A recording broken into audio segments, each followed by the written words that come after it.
The pounding on the gate came just as the first light of dawn touched the eastern hills, and when Patrick Quinn stumbled from his farmhouse, still pulling on his boots, the last thing he expected to find was a pregnant orc woman collapsed against the weathered wooden slats. She was massive, even slumped as she was, her shoulders broader than any human man he had ever seen.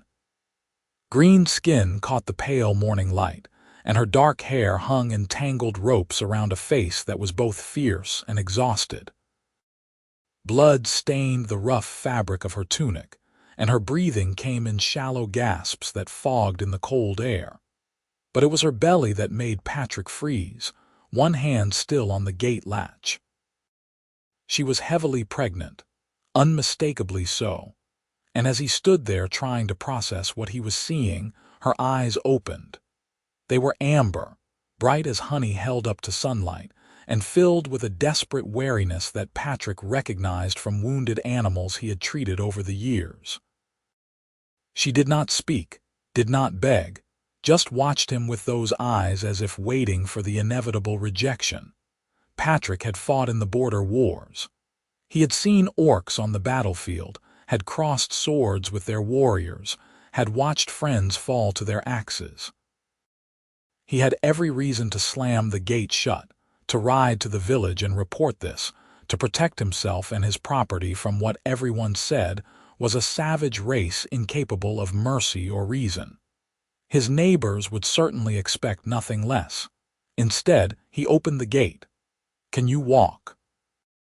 His voice came out rougher than he intended, still thick with sleep and confusion. The orc woman stared at him as if he had spoken in a foreign tongue.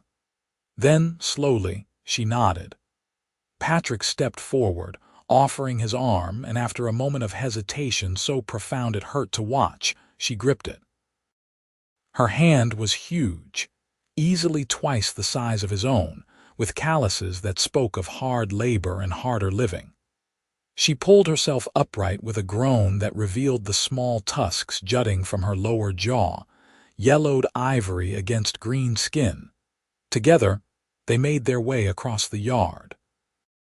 Patrick's farm was modest, a 2-room house with a barn, chicken coop, and fields that stretched toward the forest edge. He had built most of it himself after returning from the war, wanting nothing more than the simple peace of growing things instead of destroying them. The orc woman moved like every step cost her, one hand pressed to her swollen belly, the other gripping Patrick's shoulder hard enough to bruise. Inside, he guided her to his own bed, the only one in the house. She collapsed onto it with a sound that might have been relief or pain or both. Up close, in the better light filtering through the window, Patrick could see more details. She was younger than he had first thought, perhaps in her early 20s. The blood on her tunic came from a wound on her side, already partially healed but still angry-looking. More concerning were the rope burns on her wrists, raw and recent. "I need to examine that wound," Patrick said, reaching for his medical supplies. He had learned field medicine in the army, enough to keep himself and others alive when proper healers were not available. The orc woman caught his wrist, her grip gentle despite her obvious strength. "Why?" The word came out harsh, accented as if common was not her first language. "Why help me?" Patrick met those amber eyes steadily. "Because you are hurt and pregnant and showed up at my gate asking for help." "What other reason do I need?"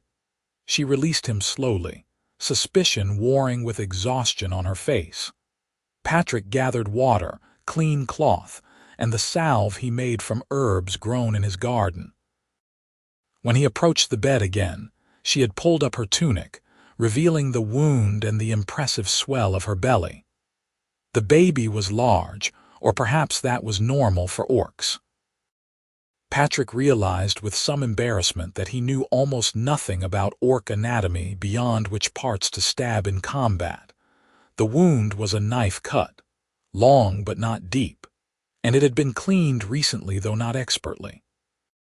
Patrick worked in silence, washing away dried blood and applying the salve with careful fingers. The orc woman watched him the entire time, her body rigid with tension as if expecting him to harm her at any moment. Only when he finished and stepped back did she relax slightly.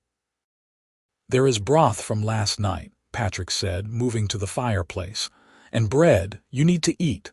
I have no money." Her voice was flat, defensive. "Did I ask for any?" Patrick stirred the coals back to life and hung the pot to reheat. "You can tell me your name instead if you want." Silence stretched between them, broken only by the crackle of kindling catching fire. Patrick did not push, just tended the fire and sliced bread from the loaf he had baked 2 days prior. When he finally turned back with a bowl of broth and the bread on a wooden plate, the orc woman was sitting up against the wall, one hand protectively over her belly. "Grakka," she said quietly. "My name is Grakka, Patrick Quinn. This is my farm." He handed her the food and watched as she ate with the desperate hunger of someone who had not had a proper meal in days. "Who did this to you?" "The wound, the rope burns." Grakka finished the bread before answering, her expression hardening. "My clan. When they learned the baby's father was human, they called me traitor. Abomination. They tied me to a post in the village center and debated whether to kill me quickly or slowly." She touched the wound on her side. "One of the young warriors gave me this as a warning of what was coming. But his mother had been my friend once. She cut my bonds in the night and told me to run, to find humans who might show more mercy than my own people." Patrick absorbed this, his jaw tight. He knew orcs valued strength and tradition above all else, knew they viewed humans as enemies at best and vermin at worst. But he had not considered that they might treat their own with such cruelty for the crime of loving across those lines. "The father?" he asked carefully. Grakka's face closed off completely. "Dead. Killed in a raid 6 months ago before he knew about the baby. His own people killed him when they found us together." She looked away toward the window and the brightening sky beyond. "There is nowhere for me in this world, human. Your kind will kill me for being orc. My kind will kill me for being traitor, but I have to try for the baby. I have to try to find somewhere safe before it comes." "When?" Patrick asked. "Soon. 2 weeks, maybe 3. Grakka set down the empty bowl, her hands trembling slightly. "I know this is too much to ask. I will rest here today if you permit it, and then I will move on. There are rumors of orc settlements in the far mountains, places where outcasts gather. Perhaps I can reach them." Patrick thought of the distance to those mountains, at least a month's travel on foot through dangerous territory. He thought of this woman, this Grakka, trying to make that journey alone, heavily pregnant, with no supplies or coin. He thought of the baby that would be born on the road without shelter or safety or any hope of survival. "Stay," he said. Grakka's head snapped around, disbelief written across her features. "What? Stay here. Until the baby comes, at least. You are in no condition to travel and I have room. The bed is yours. I can sleep in the barn." Patrick stood, suddenly needing to move, to do something with his hands. "I have medical supplies and food enough for 2, 3 even. When you and the baby are strong enough, if you still want to go to the mountains, I will help you prepare for the journey." "Why?" Grakka's voice cracked on the word. "I am orc. Your people and mine are enemies. Why would you do this?"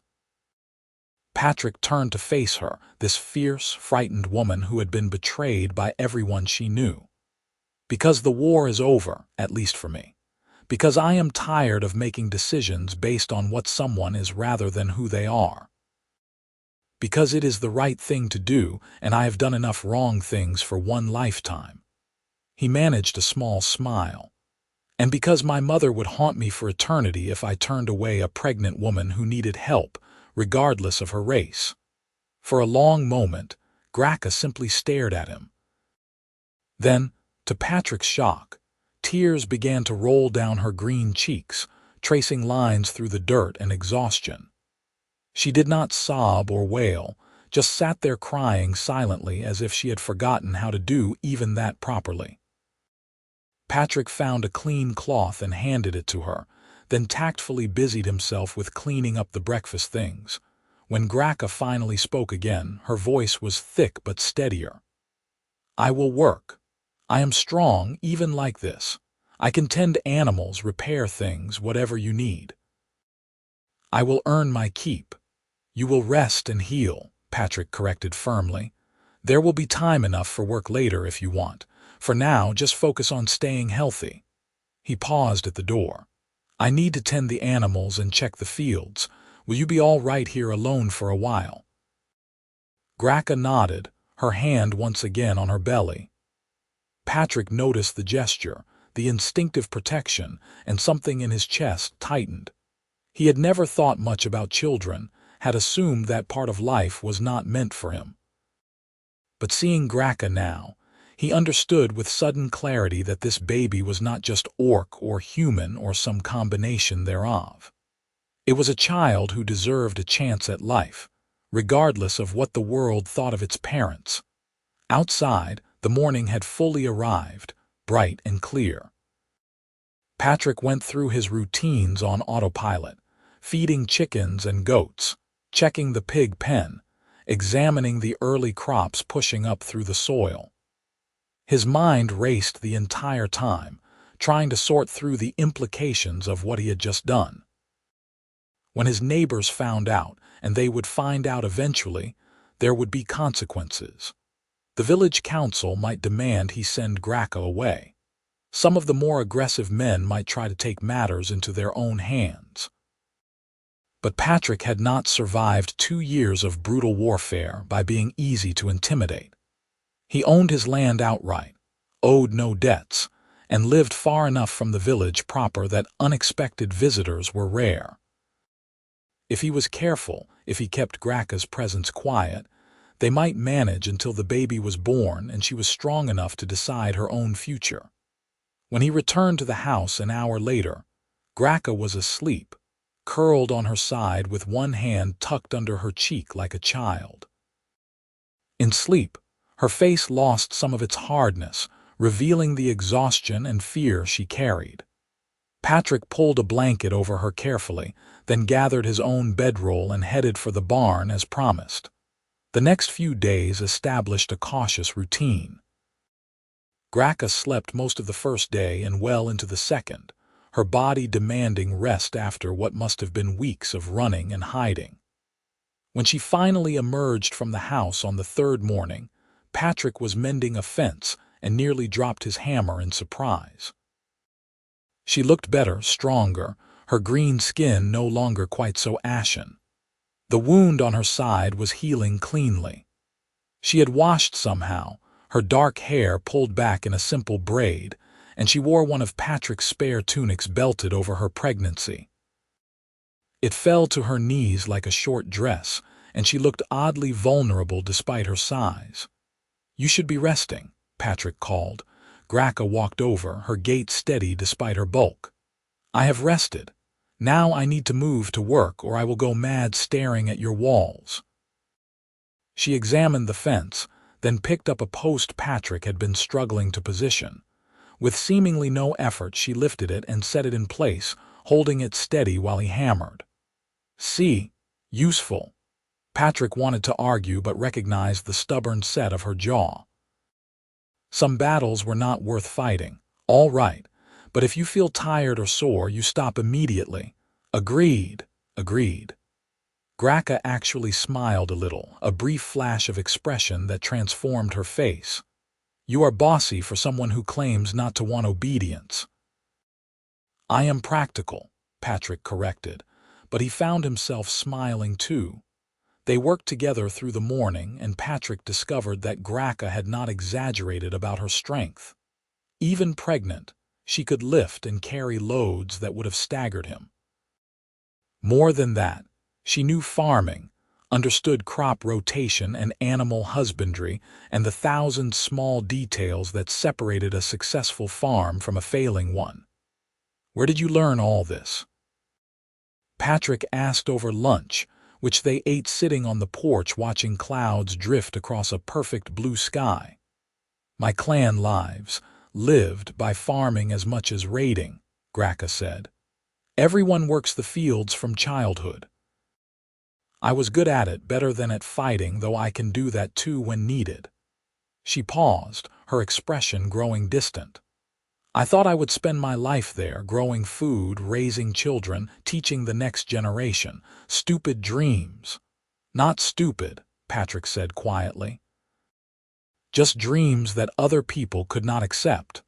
Grakka looked at him, really looked, as if trying to understand what manner of human would say such things. You are very strange, Patrick Quinn, so I have been told. That afternoon, Patrick rode into the village for supplies, leaving Grakka with strict instructions to stay inside and out of sight. He hated the necessity of hiding her like some shameful secret, but pragmatism demanded caution. At the general store, he purchased extra food, more cloth, and other supplies that might be needed for a birth.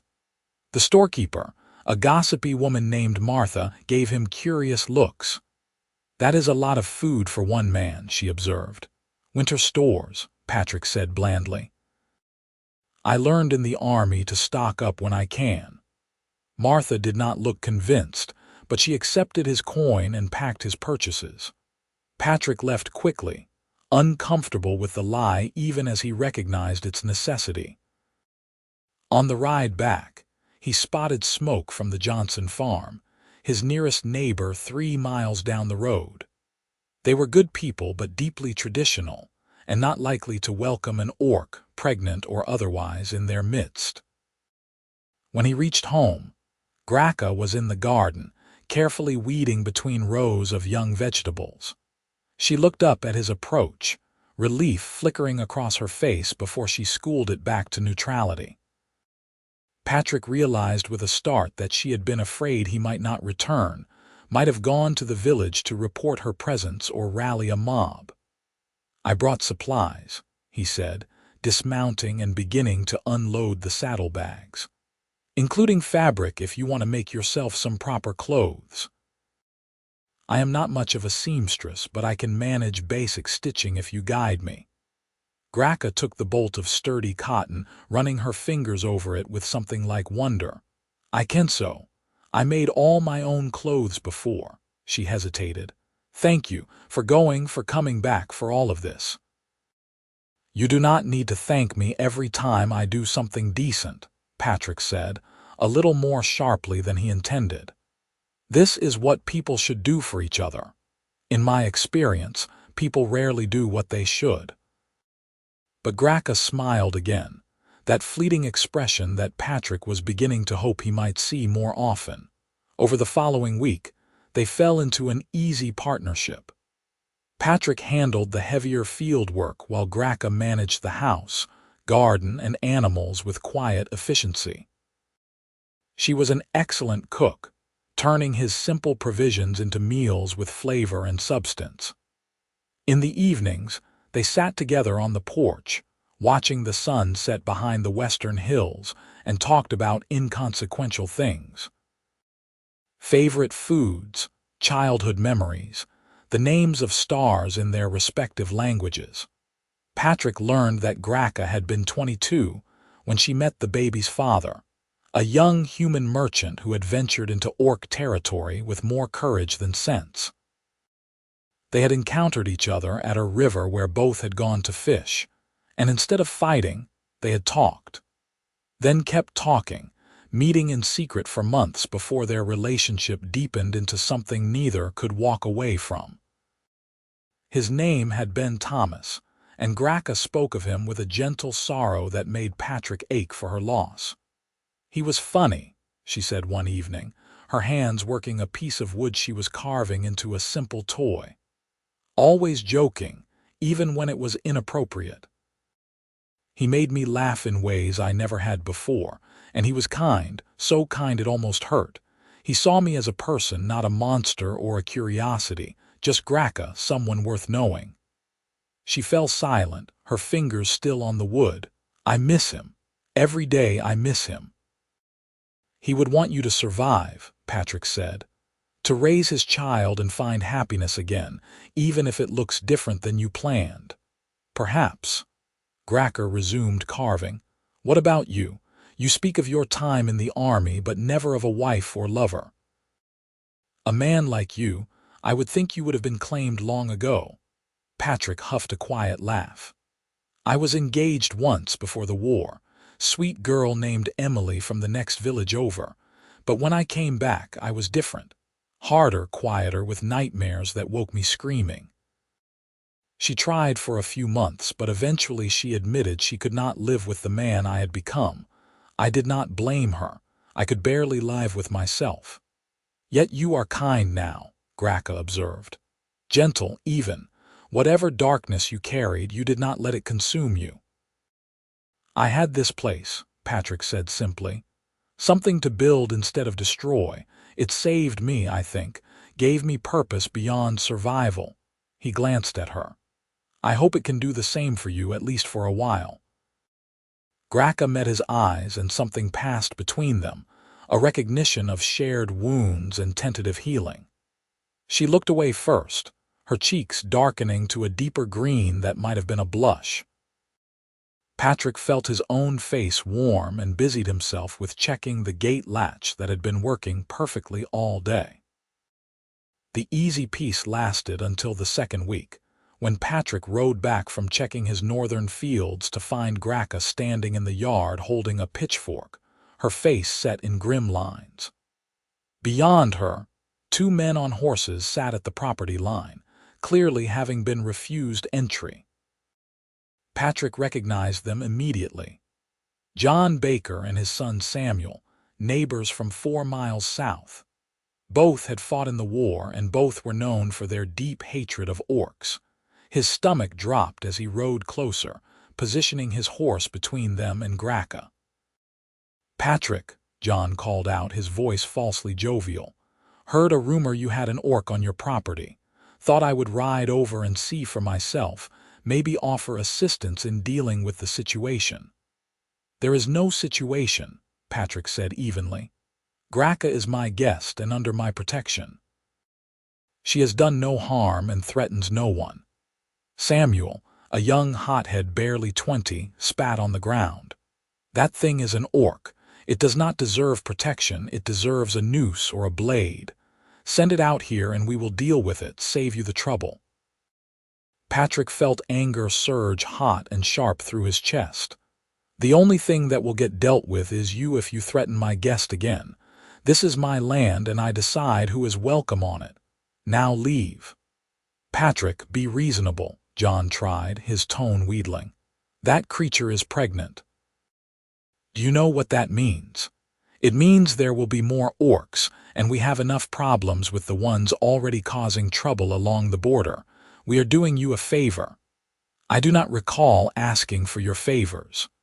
Patrick kept his voice level despite the fury building inside him. I fought in the war same as you. I know what orcs can be, but I also know they are people, individuals, capable of good and bad like any human. Grakka has committed no crime, and I will defend her presence here with force if necessary. So I suggest you ride away now while we are all still friendly. Samuel reached for the sword at his hip, but his father grabbed his arm.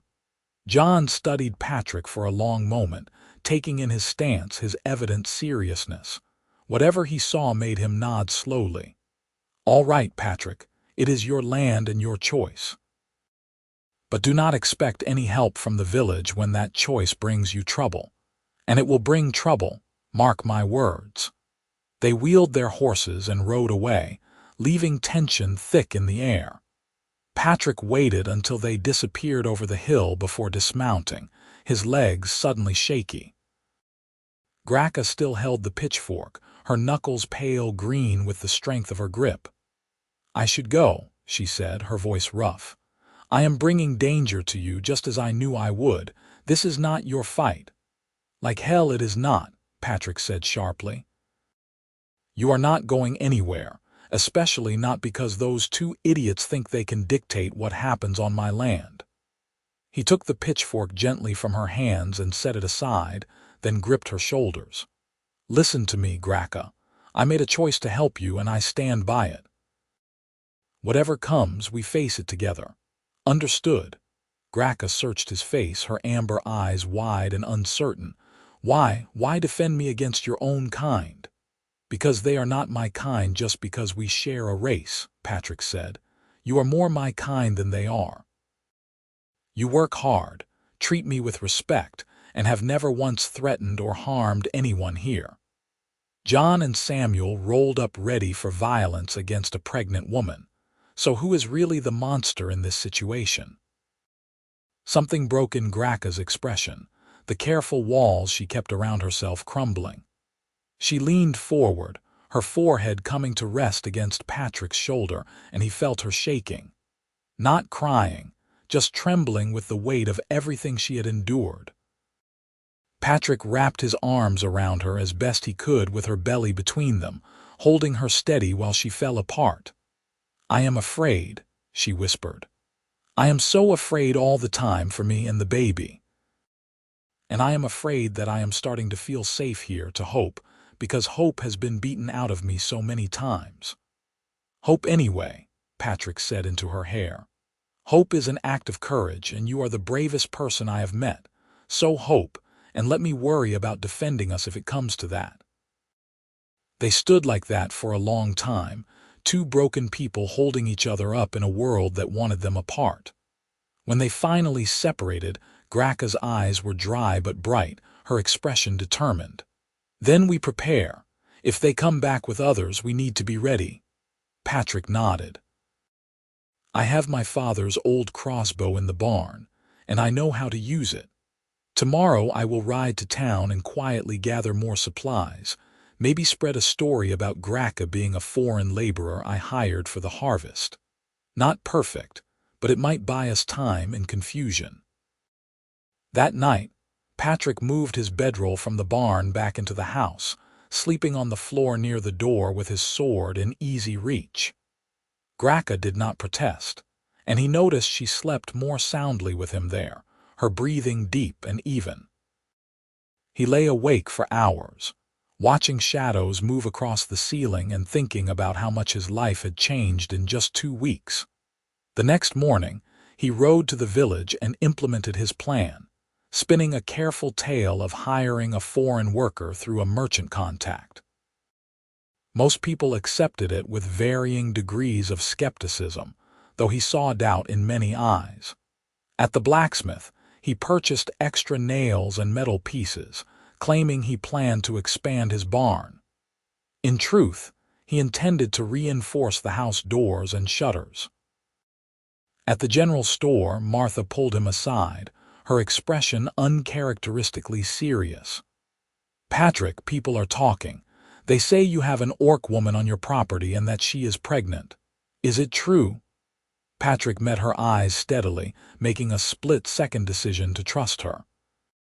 Martha had been kind to him after the war, patient when he was at his worst. "Yes," he said quietly. "She was cast out by her clan, injured and alone. I could not turn her away. She has done nothing wrong, Martha. She just wants to have her baby somewhere safe." Martha studied him for a long moment, then sighed. "You always were too kind for your own good, Patrick Quinn. The council is meeting tonight, and I suspect your situation will come up. There is talk of sending someone official to investigate, maybe even involving the regional garrison." She hesitated. "I will do what I can to slow things down, argue for tolerance, but you should know the mood is not friendly." "I appreciate the warning," Patrick said sincerely, "and any help you can offer." He rode home with dread sitting heavy in his stomach. When he told Grakka about the council meeting, she listened silently, her hand on her belly where the baby had been increasingly active. "How long do we have?" she asked. "Hard to say. A few days, maybe a week if we are lucky." Patrick set about reinforcing the doors as planned, Grakka helping despite his protests. "The baby is due soon, is it not?" "Very soon. I can feel it getting ready, settling lower." Grakka hammered a crossbeam into place with 3 solid strikes. If they come before the birth, I will not be able to run or fight effectively. You should send me away now, Patrick. At least then you might convince them I am gone and spare yourself. No, Patrick's tone left no room for argument. We are well past that point. If they come, we defend this place and trust that there are enough decent people in the village to prevent outright violence. And if I am wrong, we have the crossbow, supplies, and woods within running distance. We can disappear if we must. Over the next 3 days, they worked feverishly to prepare for whatever might come. Patrick set up a safe room of sorts in the root cellar, stocking it with food, water, medical supplies, and weapons. Grakka sewed furiously, making clothes for herself and the baby, as if keeping her hands busy could hold back the fear. They barely spoke, the tension between them thick but not uncomfortable. It felt like the calm before a storm, both of them acutely aware that their fragile peace was about to be tested. The storm broke on the 4th day, but not in the way Patrick expected. He woke before dawn to a sound he could not immediately identify, a low, continuous groaning that raised the hair on his neck.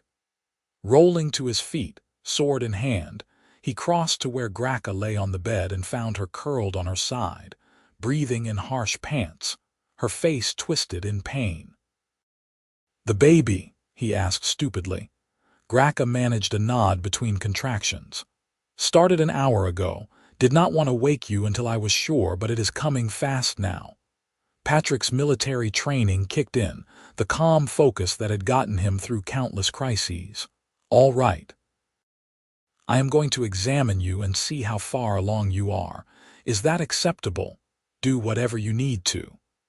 Grakka shifted onto her back with a groan. "I have delivered animals but never a baby. I do not know what is normal or what to expect." Patrick washed his hands thoroughly, grateful for the medical training that had seemed so useless on a peaceful farm. When he examined Grakka, what he found made his heart race. She was progressing rapidly, far faster than he had expected for a first labor. The baby would be here within hours, not days. "You are doing fine," he said with far more confidence than he felt. "The baby is positioned correctly and everything looks normal. We just need to stay calm and let nature do its work." What followed were the longest hours of Patrick's life. Grakka labored through the morning with a stoic silence that gradually gave way to deep, guttural sounds of effort. Patrick stayed with her constantly, offering water, wiping her face with cool cloths, holding her hand when the contractions peaked, and she needed something to grip. Once she squeezed so hard he thought his bones would crack, but he did not complain, just breathed through the pain alongside her. At midday, things intensified. Grakka's waters broke, soaking the bed, and her contractions came nearly back to back. Patrick positioned himself to catch the baby, his heart hammering so hard he could barely think. "You need to push now," he said. "With the next contraction, push as hard as you can." Grakka bore down with a roar that shook the walls, her entire body straining. Patrick saw the baby's head crowning, covered in dark hair, and encouraged her to keep going. Another push, then another, and suddenly the baby slid free into his waiting hands, tiny and perfect and screaming with impressive lung power. "It is a girl," Patrick said, his voice breaking on the words. "Grakka, you have a daughter." He cleaned the baby quickly, cutting and tying the cord with steady hands despite the tears streaming down his face. The little girl was beautiful, her skin a lighter shade of green than her mother's, her features a blend of orc and human that created something entirely unique. Small tusks were already visible, no bigger than rice grains, and her eyes when she opened them were amber like Grakka's. Patrick wrapped the baby in clean cloth and placed her on Grakka's chest. The orc woman stared down at her daughter with an expression of such overwhelming love and wonder that Patrick had to look away, feeling like an intruder on something sacred. Grakka touched the baby's tiny face with trembling fingers, tears tracking down her green cheeks. "Hello, little one," she whispered. "I am your mother. You are safe now. I promise you are safe." Patrick tended to the afterbirth and made sure Grakka was not bleeding excessively, then cleaned up while mother and daughter bonded. When he finally sat down, exhaustion crashed over him like a wave. He had not slept in over 24 hours, and the emotional intensity of the birth had drained him completely. "Thank you," Grakka said softly, not looking up from the baby. "I could not have done this without you." "You did all the hard work," Patrick said. "I just caught her." He smiled despite his exhaustion. "Have you thought of a name?" Grakka was quiet for a moment, studying her daughter's face. "In orc tradition, the father names the child, but Thomas is gone and I do not know what he would have chosen." She looked at Patrick, her eyes bright. "Will you name her?" "You brought her into this world. It seems right." Patrick felt the weight of the request, the honor and responsibility. He thought of his mother, who had died when he was young but who he remembered as endlessly kind and brave. "Rose," he said. "For my mother, and because roses grow beautiful and strong even in hard soil." "Rose." Grakka tested the name, then smiled. "Yes, Rose Quinn, daughter of Thomas and Grakka, born in safety because one man chose kindness over fear. Thank you, Patrick, for everything." Patrick started to respond, but was interrupted by the sound of horses outside. Multiple horses, moving fast. His stomach dropped as he crossed to the window and looked out. A group of at least 8 men on horseback was approaching the farm, and he recognized the village council leader and several others among them. John and Samuel were there too, their faces grim. "They are here," he said quietly. "Stay in bed, do not move, I will handle this." "Patrick, no," Grakka began, but he was already grabbing his sword and heading for the door. He stepped outside and pulled the door firmly shut behind him, facing the approaching riders with his sword drawn but held low, a defensive posture rather than aggressive. The men reined in a few yards away, and council leader William Thompson dismounted, his expression troubled. "Patrick Quinn," William said formally. "The council has received multiple reports that you are harboring an orc on your property, in direct violation of the settlement agreements that forbid such actions. We are here to investigate these claims, and if they prove true, to remove the orc for the safety of the community." "Grakka has committed no crime," Patrick said steadily. "She is an exile from her own people, cast out for the crime of loving a human man. She came here hurt and desperate, and I gave her shelter. That is not a crime either, last I checked." "It is not about crime, it is about security," John called from his horse. "That orc could be a spy or a threat to our families. We have a right to protect ourselves." "Protect yourselves from a pregnant woman who can barely walk," Patrick shot back. "Listen to yourselves. You rode out here armed and ready for violence against someone who has never threatened any of you."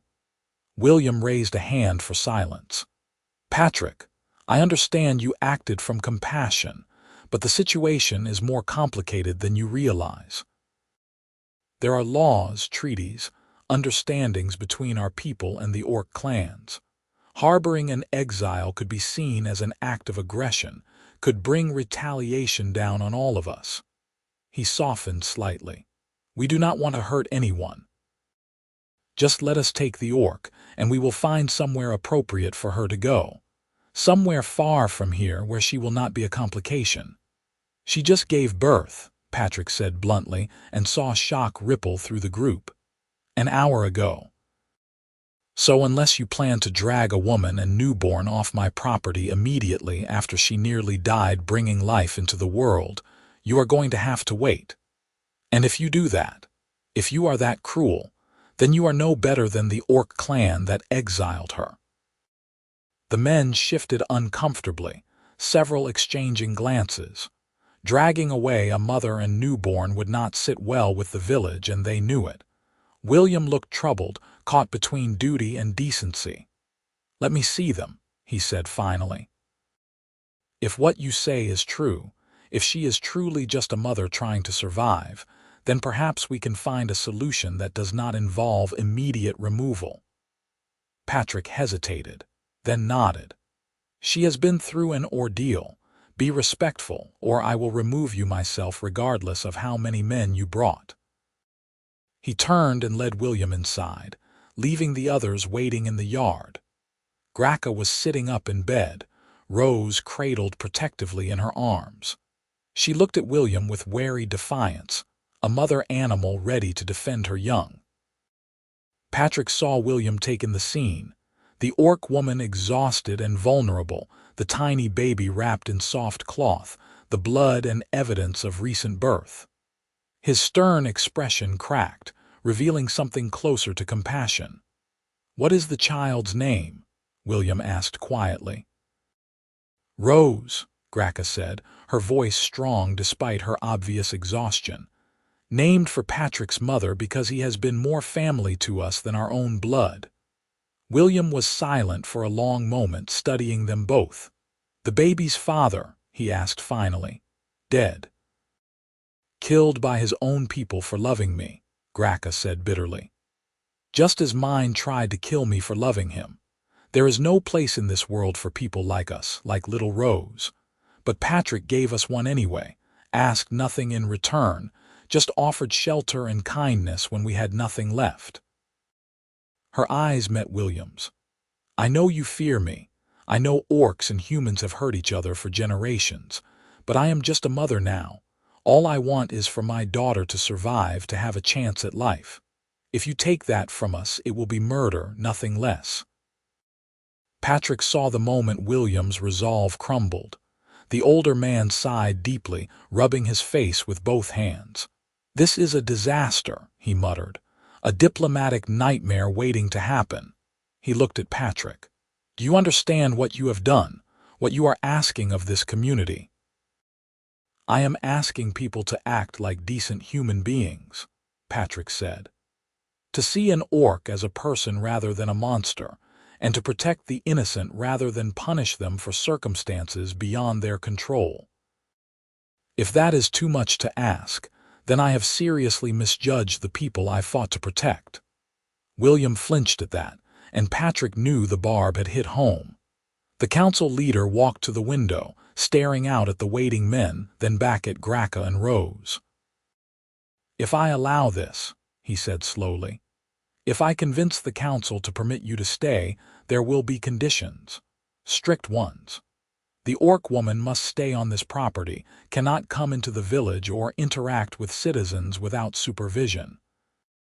Patrick, you will be responsible for her actions and the child's safety. Any trouble, any incidents, and they will be removed immediately." "Are those terms acceptable?" "More than acceptable," Patrick said before Grakka could respond. "Thank you, William. I know this is not easy." "No, it is not." William headed for the door, then paused. "Patrick, you are a good man, too good sometimes for your own welfare. But that baby deserves a chance. You are right about that. Just pray this decision does not come back to haunt us all." After William left, Patrick heard raised voices outside as he explained the situation to the other men. Some, like John and Samuel, argued loudly for immediate removal, but William's authority held firm. Eventually, the sound of departing horses signaled the confrontation was over, at least for now. Patrick returned to Grakka, his legs suddenly weak. He collapsed into the chair beside the bed, all the fear and tension of the past hour crashing down on him. "They agreed," he said, his voice rough. "You and Rose can stay as long as you remain on the property and cause no trouble." Grakka was crying again, silently, tears streaming down her face as she held Rose close. "I do not know how to repay this," she whispered. You have given us everything, risked everything. Why? Why do you care so much?" Patrick met her eyes, and in that moment, he realized the truth he had been avoiding for weeks. He cared because, somewhere along the way, Grakka had stopped being a responsibility or a guest and had become someone important to him. Someone he looked forward to seeing each morning, someone whose smile made his day brighter, someone he could not imagine his life without. "Because you matter," he said simply. "Both of you matter to me, more than I expected or planned. This farm was lonely before you came, Grakka. You brought life and purpose back to it and to me. So I am not being selfless here. I'm being selfish because I do not want you to leave." Grakka stared at him, her amber eyes wide. "Patrick," she began, but Rose chose that moment to fuss, demanding attention. The spell broke, and Patrick stood quickly, suddenly embarrassed by his admission. "You need to rest," he said. "Both of you. I will be in the other room if you need anything." Over the following days, they established a new routine that accommodated Rose's needs. The baby was healthy and strong, with lungs that announced her displeasure whenever she was hungry, wet, or simply wanted attention. Grakka proved to be a natural mother, patient and gentle despite her exhaustion. Patrick helped however he could, changing wrappings, warming water, sitting with Rose so Grakka could sleep. He discovered that he loved holding the baby, loved the weight of her in his arms and the way her tiny fingers would grasp his thumb. Rose was a perfect blend of her parents, her features neither fully orc nor fully human but uniquely her own. When she looked up at him with those amber eyes, Patrick felt his heart clench with fierce protectiveness. He would die before letting anyone harm this child. Grakka noticed his attachment and said nothing, but Patrick caught her watching him sometimes with an expression he could not quite read. Soft, wondering, perhaps even hopeful.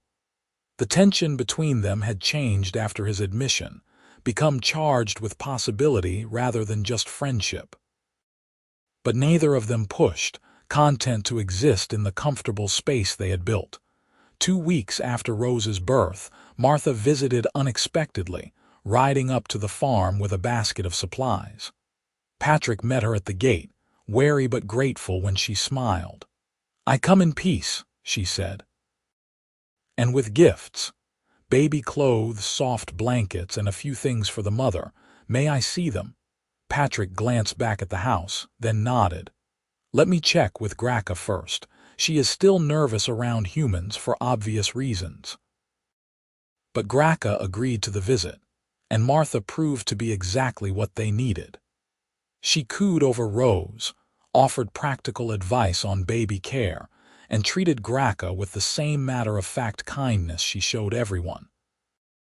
By the time she left an hour later, Grakka was smiling genuinely for the first time in days. "She was nice," Grakka said, sounding surprised. "I expected judgment or fear, but she just saw Rose as a baby who needed clothes." "Martha is good people," Patrick agreed. "I think you will find there are more like her in the village than like John and Samuel. It just takes time for fear to become familiarity." Martha's visit opened a door. Over the next month, a few other villagers made the trek to the farm, curious to see the orc woman and her half-human baby. Not all were friendly, but most were at least civil, and several became tentative allies. Farmer's wife Susan brought food and stayed to chat with Grakka about gardening. Young Dr. Harris examined Rose and declared her healthy, then left medical supplies with instructions. Slowly, grudgingly, the community began to accept their unusual situation. Through it all, Patrick and Grakka grew closer in ways both obvious and subtle. They worked side by side during the day, their movements synchronized from weeks of practice. In the evenings, they sat together watching Rose sleep, their shoulders touching, comfortable silence wrapping around them. Patrick caught himself noticing details about Grakka. The way she hummed while cooking, the gentleness of her hands despite their strength, the sound of her laugh when Rose did something unexpectedly adorable. He was falling in love with her, had perhaps been falling for weeks, and the realization terrified him. Not because she was orc and he was human, but because he had no idea if she felt the same way or if he was projecting his own loneliness onto their situation. She had been through so much loss and betrayal. The last thing Patrick wanted was to add to her burdens with unwanted romantic feelings. But then came the night when Rose would not stop crying, fussy and uncomfortable, despite all their efforts. Patrick walked the floor with her for hours, singing old army marching songs in a low voice because they were the only songs he knew all the words to. Finally, near midnight, Rose settled into sleep against his chest, her tiny body relaxing into trust. Patrick looked up to find Grakka watching him from the doorway, her expression unguarded and full of emotion. "You would make a wonderful father," she said softly. "Rose is lucky to have you in her life." "I am the lucky one," Patrick said, gently laying Rose in her cradle. "Both of you gave me a purpose I did not know I needed." He hesitated, then decided to risk honesty. "Grakka, I need to tell you something. These past months having you here helping with Rose building this life together, it has made me realize that I do not want it to be temporary. I do not want you to leave ever, not just because Rose needs a safe home, but because Patrick, Grakka crossed the room, stopping close enough that he could feel her warmth. "I know. I feel it too, this thing between us. I did not think I could feel this way again after Thomas. But you are so kind, so steady, so genuinely good that I cannot help it. You make me feel safe in ways I never expected to feel again." Patrick reached up, gently cupping her face, his hand small against her green cheek. "I am falling in love with you," he said, the words raw and honest. "Maybe I already have fallen. I know it is complicated, I know the world will judge us, but I do not care about any of that. I only care that you and Rose are happy and safe and with me." Grakka's eyes filled with tears, but she was smiling. "I love you too," she whispered. "You saved us, Patrick Quinn. You saved our lives and our hearts. How could I not love you?" Patrick pulled her down and kissed her, gentle and careful, mindful of her tusks and the strangeness of kissing someone whose face was shaped differently than the women he had known before. But it was perfect, sweet and tender and full of promise. Grakka kissed him back with equal care, her hands coming up to cradle his face, and for a long moment the rest of the world ceased to exist. When they finally separated, both were smiling. "So what now?" Grakka asked. "Do we announce this to the village? Make formal arrangements?" "Eventually," Patrick said. "But first, I think we just enjoy being together, being a family. There is no rush. We have time to figure everything out." He glanced at Rose, sleeping peacefully in her cradle. "Though I would like to formally adopt Rose if you would permit it. Make her my daughter-in-law as well as in my heart." Grakka's smile was brilliant, transforming her entire face. "Nothing would make me happier. She already thinks of you as her father. Now it will just be official." They stayed up late that night, talking about the future they wanted to build. A farm that would be a refuge for others like them, misfits and outcasts who needed a place to belong. Children, perhaps, siblings for Rose if fate allowed. A life built on love and acceptance rather than fear and tradition. It was an audacious dream, but sitting there in the warm lamplight with Grakka's hand in his, Patrick believed it was possible. The following months brought challenges, as they knew they would. Some villagers remained hostile, and there were a few tense encounters when Patrick took Grakka and Rose into town for necessary errands. But slowly, through persistent kindness and the undeniable evidence of their genuine family bond, opinions began to shift. Children were especially helpful, fascinated by Rose and unburdened by their parents' prejudices. Soon, local kids were visiting the farm regularly, playing with Rose and treating Grakka with the casual friendliness of youth. William Thompson remained a crucial ally, using his influence to smooth over conflicts and remind the community that the Quinn family had broken no laws and deserved peace. Martha organized other women to visit regularly, creating a support network that helped Grakka feel less isolated.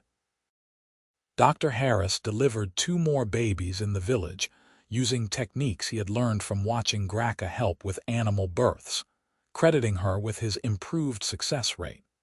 Rose grew rapidly, a happy baby who smiled easily and showed early signs of being as strong as her mother. She took her first steps at 10 months, racing across the floor with more speed than Patrick had expected. By her first birthday, she was talking in a mix of common and orcish, the latter taught lovingly by Grakka, who wanted her daughter to know both sides of her heritage. Patrick and Grakka married in a small ceremony on the farm, with Martha and William serving as witnesses. It was not legally recognized by the regional government, interspecies marriages being forbidden, but they did not care about official papers. In their hearts and in their community, they were husband and wife, bound by love and choice rather than law. Grakka wore a dress she had sewn herself, pale blue like a summer sky, and Patrick thought she had never looked more beautiful. That winter, Grakka discovered she was pregnant again, and the news filled them both with joy and trepidation. Would the baby be healthy? Would the community accept another half-orc child? But when their son was born the following spring, a boy they named Thomas for Rose's father, the village celebrated with them. It seemed impossible that just 2 years earlier, an orc at the farm gate would have been cause for violence. Now, people brought gifts and well wishes, welcoming the newest member of the Quinn family. As the years passed, the farm prospered. Patrick and Grakka worked side by side, their different strengths complementing each other perfectly. They took in others occasionally, misfits and outcasts who needed refuge, and built a reputation as a place of sanctuary. Rose grew into a confident, clever girl who moved easily between human and orc communities, her mixed heritage a bridge rather than a barrier. Thomas was quieter but equally beloved, gentle-souled like his namesake. On the 5th anniversary of the morning Grakka appeared at his gate, Patrick stood on the porch watching the sun rise over his fields. Grakka joined him, slipping her hand into his, her presence as natural and necessary as breathing. Rose and Thomas were still asleep inside, the house quiet with that particular peace of early morning. "You ever regret it?" Grakka asked softly. "Choosing to help me that morning? Your life would be simpler if you had turned me away." Patrick looked at her, this strong, beautiful woman who had become his whole world. "Simpler, maybe, but infinitely poorer. You gave me a family, Grakka. You gave me love and purpose and a reason to be better than I was. I would make the same choice 1,000 times over." Grakka smiled, that brilliant expression that still made his heart skip. "Good. Because I choose you too every single day. This life, this family, it is everything I never dared to dream of. You made it real." Inside, they heard Rose calling for them, her voice bright with the enthusiasm of a child who knew she was loved. Patrick kissed Grakka once, quick and sweet, then they went inside together to start another day. The farm awaited, along with all the joys and challenges of the life they had built from courage, compassion, and love. Years later, when Rose was grown and helping other mixed heritage families find acceptance, when Thomas had become a skilled healer serving both human and orc communities, Patrick would look back on that dawn morning when he found a desperate orc woman at his gate and know with absolute certainty that it had been the best decision of his life. not because it was easy, but because it was right. And sometimes, he would think as he held Grakka close, the right choice and the hard choice were the same thing, and you just had to be brave enough to make it. The Quinn farm became legendary in the region, a symbol of what was possible when fear gave way to understanding, when prejudice yielded to compassion. Other mixed couples found hope in their story, and slowly, painfully, the world began to change. It was not perfect, would likely never be perfect, but it was better. And that was enough. On quiet evenings, Patrick and Grakka would sit on their porch watching the sunset, hands intertwined, and feel nothing but gratitude for the morning when fate brought them together. Two broken people who had found healing in each other, who had built a family from scraps of hope and determination, who had proven that love could transcend every boundary the world tried to impose. Rose grew up to marry a kind human man who loved her fiercely, and never saw her green skin or small tusks as anything but beautiful. Thomas partnered with an orc woman from one of the mountain settlements, bringing their two families together in friendship. The Quinn grandchildren were a riotous mix of human and orc heritage, each one cherished and celebrated for their unique selves. Patrick lived to see his grandchildren grown, to see the world shift slowly toward acceptance and integration. On his final day, surrounded by the family he and Grakka had built, he held her hand and smiled. "We did well," he whispered. "Better than I ever imagined possible." "We did," Grakka agreed, her voice steady despite her tears. "And it all started because you chose kindness over fear. Thank you, my love, for everything." Patrick closed his eyes peacefully, his last sight the face of the woman who had changed his life, who had taught him that courage and compassion were the same thing, who had given him a family and a legacy that would endure long after he was gone. Grakka lived several more years, teaching her grandchildren the skills she had learned from both cultures, telling stories of their grandfather's bravery and gentleness. When she finally joined Patrick, the entire region mourned, humans and orcs standing together to honor the woman who had been a bridge between their peoples. The farm passed to Rose, who continued her parents' work of providing sanctuary and building understanding. She planted a memorial garden with two trees side by side, one oak and one ash, their branches intertwining as they grew.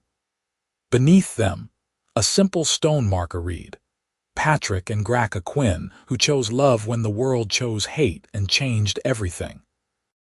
Their story lived on, told to children of both races as an example of what was possible when people looked past differences to see the person beneath. The morning when a desperate, pregnant orc appeared at a farm gate became the beginning of a legend, proof that one act of kindness could ripple out to transform a world. And in the end, that was their truest legacy. Not the farm or the family or even the social change they inspired, but the simple, radical choice to see each other as human and orc, yes, but more importantly as people deserving of dignity, respect, and love. They had been two broken souls who found each other at the exact moment they both needed saving. And together, they had built something beautiful that would endure for generations. The farm still stands today, a working homestead and a place of pilgrimage for those who believe in the power of compassion over prejudice. Visitors walk the fields where Patrick and Grakka worked side by side, see the house where their children were born, sit on the porch where they spent countless evenings dreaming of a better future. And they leave inspired, carrying the story with them, spreading the message that love can transcend any boundary if we are just brave enough to let it. That morning at the gate, when Patrick chose not to turn Grakka away, changed two lives in the moment. But its effects rippled outward, touching countless others, proving that the greatest acts of heroism are often the quietest ones. A gate opened instead of closed, a hand extended instead of withdrawn, a heart that chose compassion when fear would have been easier. And from those small choices, miracles can grow.